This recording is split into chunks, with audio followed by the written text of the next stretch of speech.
think about this punk-ass American Jake Paul or whatever the hell his name is? What do you think about that?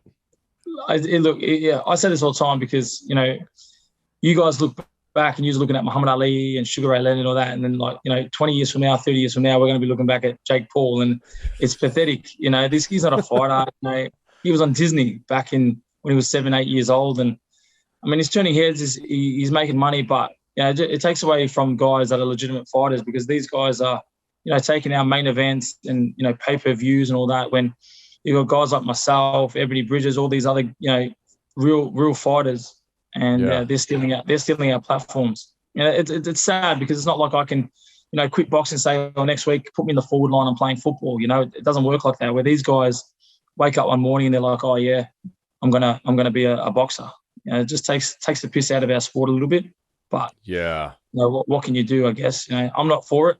There's down here in Australia, we've got a lot of AFL players and rugby players that quit their sport and play boxing. You can't play boxing.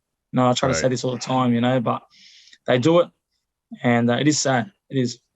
Yeah, I agree with you. I think it devalues the sport when you have a YouTuber just decide to, go jump on a big platform. I mean, he's got a lot of platforms on the social side, and he's made a name for himself, kind of being a showboat and a jackass. And then, and he gets whatever he wants, because it revolves around money, right? So if he's going to bring in a bunch of people who are willing to, pay per view a fight, and he picks these MMA guys, and he doesn't really pick a real fighter, or at least not yet. So I wish Tyson would get in there and just beat his fucking skull in. 100%. Well, Canelo Alvarez apparently wants to fight him, and like I said, he hasn't fought anybody. He's fighting guys that are, he fought a basketballer, he fought an ex-UFC fighter that wasn't even the best middleweight in his gym, and he's calling out these guys, and it's pretty disappointing. But again, what can you do, man? I'd love to fight him, and I'm probably 10 divisions smaller, but I'll still fight him. Yeah, I think you'd whoop his ass. At least I'd hope you would. But, I was kind of curious about that. Now, what about Tyson? Now, that motherfucker, man, he's just still an animal, right? I mean, just... a beast. Absolute beast. I've met him a few times. He's come to Australia a few times. And when I was overseas, I met him as well. And he's just one scary dude, man. He's scary at 60. Imagine him in his prime, 25, 30 years old, ready to go. That's someone I would definitely not want to stand in front of. No matter how much money they gave me, I would not be standing in front of him. He's a beast. Those are hooks that you don't want to be a part of. Yeah. And he's one scary dude. I could not imagine, standing in front of that guy in his prime, ready to go 12 rounds. Back then would have been 15 rounds, I think. Yeah. With him, that's just ridiculous. Yeah. Yeah. He has that crazy in him, that scary, crazy thing. He can just flip a switch and fucking just destroy people. He's not a full dollar. He's not a full dollar, that's for sure. Yeah. He's a nut job, man. Nut job. Yeah. That's, I agree, man. That's one guy that I'd be like, what the fuck? Oh, man. He's got no neck. He's got no neck. Right. How do you knock somebody out? It doesn't have a neck. You need the neck. We need this. We need the coup. We need the coup counter coup action to knock them out. You can't do it if they don't have a neck. It's all traps. In the SEAL teams, we had this thing. It's kind of funny. It's if you didn't go to captain's mass, you're probably not going to make chief, right? And that means you get in trouble, right? You have to at least get in trouble once, and stand in front of the man and answer, why did you do this? And once you get through that, usually within a year or two, you get promoted, right? It's you gotta go to captain's mass in order to make chief. You guys are on another level, man. You guys I don't know how you guys do it. And like I said, I take my hat off to all you guys. You're absolute champions, man. I couldn't last 2 days. Nah, you'd be all right. We do exactly what you do. I mean, but the difference is, and I'm interested, I tell people all the time, in the last part of my career, I found myself operating alone, right? Doing stuff alone. And I loved it mainly because, you're assuming all the risk all by yourself. You don't have any buddies to come support you, save you, or do anything, right? And the feeling of all that success and also all that potential failure is all on your own shoulders. And there's going to be no one to blame at the end of the day if the mission gets fucked up but yourself, right? But I loved it.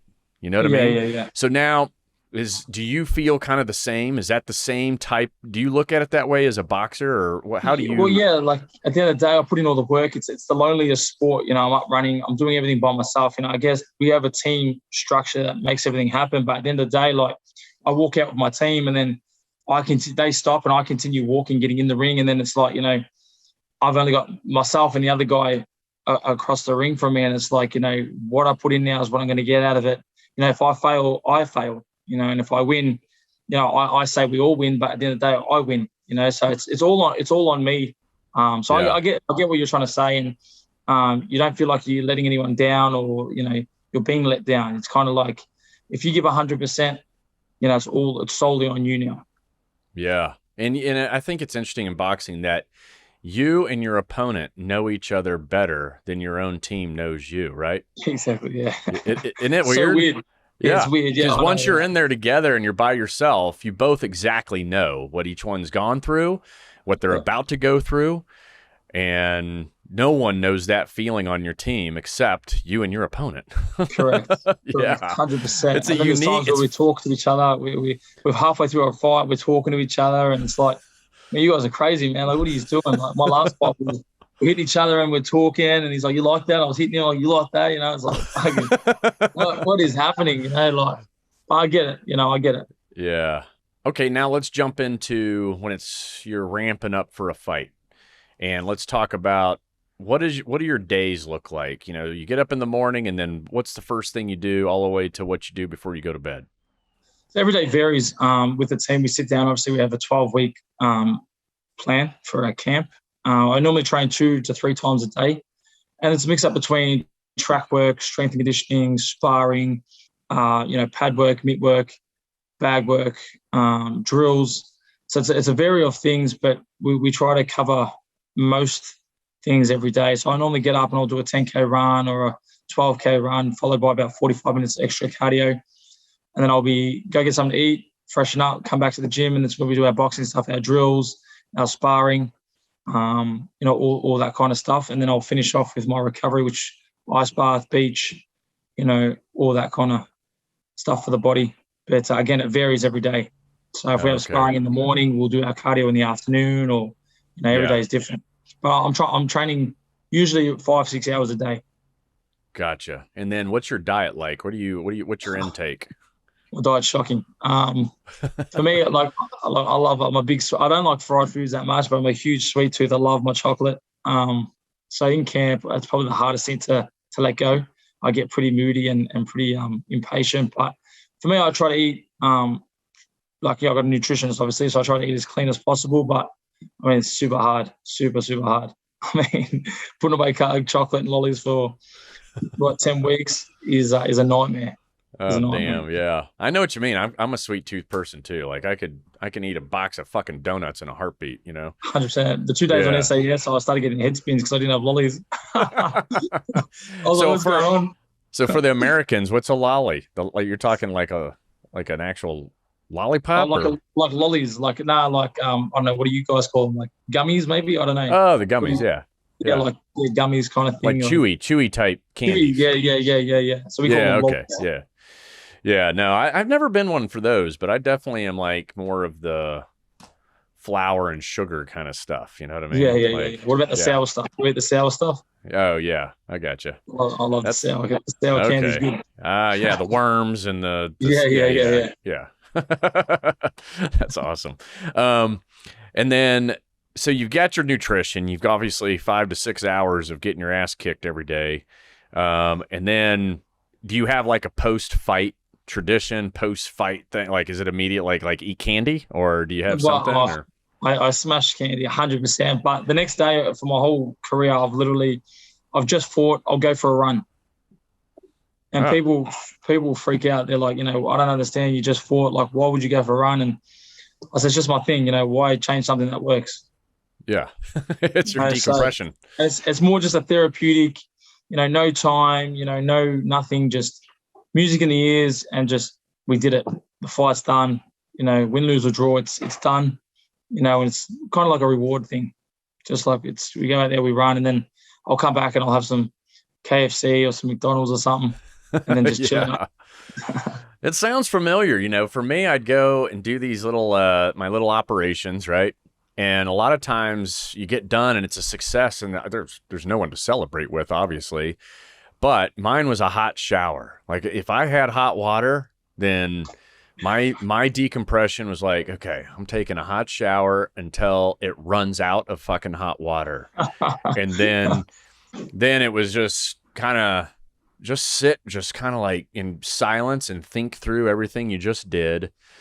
See if I can extract any lessons learned, right? Like, okay, where did I have a hiccup, a potential failure, any of those points where there's a good lesson. Make sure I retain them, even write them down, so that I can apply them to the next time around. But that was it. It was always a hot shower with a lot of thought and a lot of processing. And then, of course, once I got back to the States, especially Texas, here we have this fast food place called Whataburger. And so you basically take like a Big Mac, except, it's 10 times bigger. So, you know. I'll have to come down there and try it out. You're listening to Can You Survive This Podcast? Thanks for tuning in. Please make sure to subscribe, rate, and share on the iHeartRadio app, Apple Podcasts, or wherever you get your favorite shows.